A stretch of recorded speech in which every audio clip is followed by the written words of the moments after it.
जब अगस्त 1998 में मेरा चुनाव हुआ, उस समय हम भागवत सीख रहे थे और हम भी एक भक्ति की लाइन में लगे हुए थे। मगर जब परमेश्वर का संदेश मिला, पुण्य से हम प्रभु के पास आ गए और 1998 में प्रभु ने मुझे आज्ञा दी थी कि यदि कोई मेरी सेवा करे तो पिता उसका आदर करेगा। यदि कोई मेरी सेवा करे तो मेरे पीछे हो ले, जहां मैं हूं हमारा सेवक भी होगा। यदि कोई मेरी सेवा करे तो पिता उसका आदर करेगा। परमेश्वर ने मुझसे प्रतिज्ञा करी थी, जब बीती हुई घटनाओं का स्मरण मत करो, न प्राचीन काल की बातों पर मन लगाओ। देखो, मैं नई बात करता हूँ, अभी प्रकट हो क्या तुम उससे अनजान रहोगे। मैं जंगल मार्ग और निर्जल देश में नदियां बहाऊंगा। और परमेश्वर का धन्यवाद हो कि जब मुझे आज्ञा प्रभु ने 1998 में करी कि यदि कोई मेरी सेवा करे तो मेरे पीछे बोले, और जहां मैं हूं वहां मेरा सेवक भी होगा। और यदि कोई मेरी सेवा करे तो पिता उसका आदर करेगा। हमने कहा प्रभु ने पता नहीं क्या मुझसे प्रतिज्ञा करी है सेवा की। और जब प्रभु ने मुझे सेवा की प्रतिज्ञा करी, आज्ञा दी प्रभु ने, और परमेश्वर ने समझ लीजिए कि 3-4 महीने बाद तुरंत प्रभु ने मेरी सेवा में उतार दिया। डायरेक्ट सेवा में प्रभु ने मुझे उतार दिया। जब मैं विश्वास में आया और तुरंत मैं सेवा में उतर गया। और प्रभु का धन्यवाद हो, उस दिन से प्रभु ने काम करना शुरू कर दिया। और प्रभु ने कहा था कि बीती हुई घटनाओं का स्मरण मत करो, न प्राचीन काल की बातों पर मन लगाओ। देखो, मैं नई बात करता हूँ, प्रकट होगी क्या तुम उससे अनजान रहोगे। मैं जंगल में मार्ग और निर्जल देश नदियां बहाऊंगा। हमारे क्षेत्र में सबसे पहले सुसमाचार हमको मिला और वहां कोई भी प्रभु मसीह को नहीं पहचानता था। सिर्फ अकेले पहचानते थे वो ख्रिस्ती कलीसिया के प्रेसिडेंट मिस्टर, उसके बाद में नंबर हमारा ही था जो परमेश्वर ने मुझे चुना। और जब मैंने सभी भूमि कलीसिया की शुरुआत करी, तमाम सारे लोग जो आशाहीन जगत में सर्वरहित थे, जिनके पास कोई आशा नहीं थी, परमेश्वर ने उनको चुन करके सभी में कलीसिया की स्थापना कराई और वहां पर प्रभु की सेवा करने लगे। और वहां पर लगभग 1 साल प्रभु की हमने सेवा करी। उसके बाद में 2000 में वहां कलीसिया बहुत सताव आया और प्रभु ने मुझे आज्ञा 2000 में करी, क्योंकि यहूदा यरूशलेम के लोगों से यहोवा ने कहा है कि अपनी पड़ती भूमि को जोतो। 2000 में प्रभु ने कहा तो अपनी पड़ती भूमि को जोतो, कहा तुमको सुसमाचार प्रचार करना है। हमने जब प्रभु ने मुझे आज्ञा दी, मैंने सभी पुर से लगा करके आसीमन, जंगोखेड़ा, मियागंज, मलियाबाद, औरास, कटरी क्षेत्र, करीमाबाद और तमाम सारे गांवों में मैंने परमेश्वर के संदेश को बताया। और प्रभु ने उस समय मुझसे प्रतिज्ञा करी थी कि तेरे जीवन में कोई तेरे सामने ठहर न सकेगा, और जैसे मैं मूसा के संग रहा वैसे तेरे भी संग रहूंगा, और न मैं तुझको धोखा दूंगा, न मैं तुझको छोड़ूंगा। और प्रभु का धन्यवाद हो कि जो प्रभु ने जैसे प्रभु ने हमसे प्रतिज्ञा करी कि तेरे जीवन भर कोई तेरे सामने ठहर न सकेगा, और जैसे मैं मूसा के संग रहा वैसे तेरे भी संग रहूंगा, और न मैं तुझको धोखा दूंगा, न मैं तुझको छोड़ूंगा।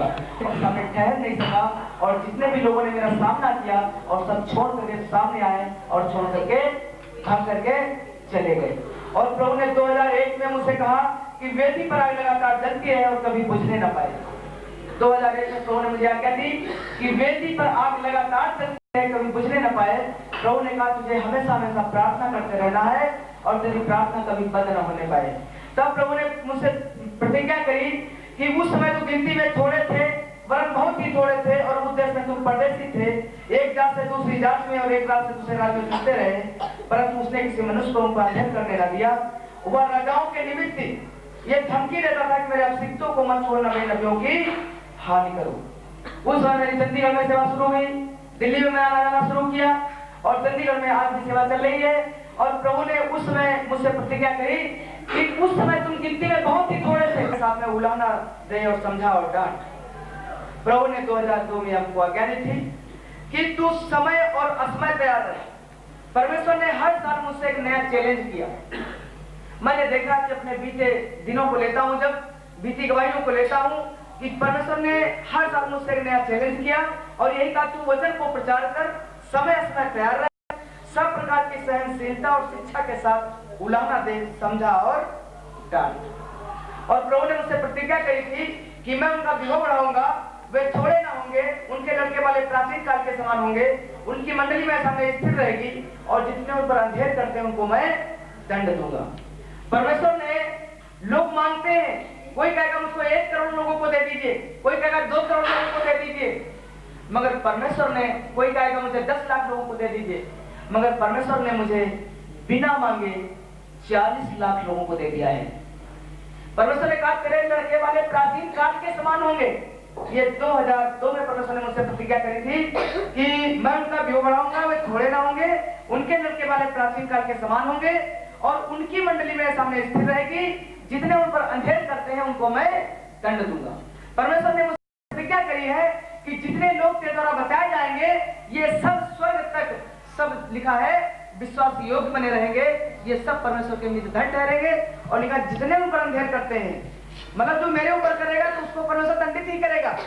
जितने और मेरे द्वारा जो प्रभु में आए हैं यदि उनके ऊपर भी कोई अत्याचार करेगा, लिखा परमेश्वर ने कहा मैं सबको मैं दंडित करूंगा। उन्होंने कहा कि आंख रखते हुए अंधे को और कान रखते हुए बहरों को निकाल लाओ। प्रभु ने प्रतिज्ञा मुझसे की मैं तुम्हें मनफिराव का बपतिस्मा देता हूँ, परंतु मेरे बाद आने वाला है मुझसे अधिक शक्तिशाली है, मैं उसकी जूती उठाने के योग्य नहीं, परंतु वह तुम्हें पवित्र आत्मा और आग से बपतिस्मा देगा।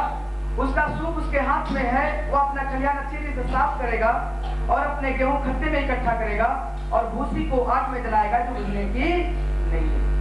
प्रभु ने 2003 में कहा देख मैं उतर आया हूँ काम करने के लिए तेरे साथ में, और जो परमेश्वर के साथ चलेगा वो तो तेरे कलीसिया में बना रहेगा, और जो मेरे साथ नहीं चलेगा वो यहाँ से नाश किया जाएगा।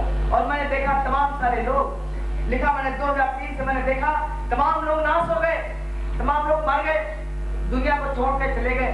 जिन लोगों ने प्रभु के पास आए और छोड़ के चले गए द्वारा, लिखा वो आज भी संसार में जीवित नहीं है। और आज जिन लोगों ने परमेश्वर की आज्ञाओं का पालन किया, जो लोग प्रभु की आज्ञाओं पर विश्वास किया, आज भी मैं बता दूं वो जीवित है और आज उनके जीवन केसर की नाई खोल रहे हैं और थम रहे हैं। आज उनके जीवन में बहुत ऐसी आशीष है। प्रतिज्ञा की थी प्रभु के सामने दीन बनो, मैं तुम्हें सिरोमणि बनाऊंगा। प्रभु ने कहा था कि तुम मेरे सामने दीन बनो, तुम्हें मैं सिरोमणि बनाऊंगा। आज मैं देखता हूँ परमेश्वर ने मुझे ऑल वर्ल्ड का प्रेसिडेंट बना दिया है। बीएफसी बैसला फेलोशिप ट्रस्ट का मुझे प्रेसिडेंट बनाया और बीएफसी कलीसिया का मुझे पास्टर इंचार्ज बनाया, सीनियर पास्टर बनाया।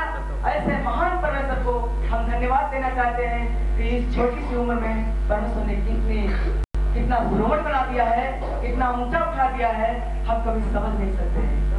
ऐसे महान परमेश्वर के लिए, क्योंकि परमेश्वर ने कहा मैं करूंगा, वो करेगा। क्योंकि हम झूठे हो सकते हैं परंतु हमारा परमेश्वर झूठा नहीं हो सकता है। परमेश्वर ने 2004 में बात कही थी कि प्रभु के सामने दीन बनो, मैं तुम्हें सिरोमणि बनाऊंगा। और हम जानते हैं कि मैंने दीन बनने की कोशिश की थी प्रभु के सामने, और प्रभु ने आज मुझे सिरोमणि बना दिया है। इस वैसे ही वह भी जो मुझे खाएगा मेरे कारण जीवित रहेगा।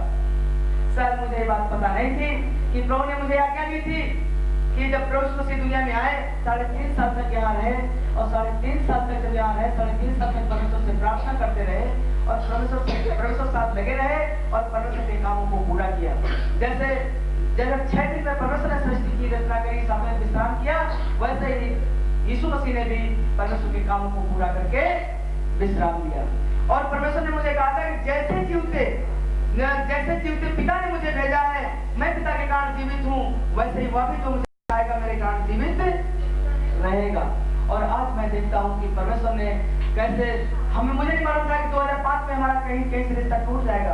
अचानक मेरा रिश्ता टूटा उन्नाव से और मैं अकेला रह गया, और मैं अकेले ही परमेश्वर ने मैं प्रार्थना के द्वारा वचन किया, परमेश्वर आज तक मुझे यहाँ से लेकर के आया है, और आज परमेश्वर ने पता नहीं कहाँ पहुँचा दिया है, हम समझ भी नहीं सकते हैं।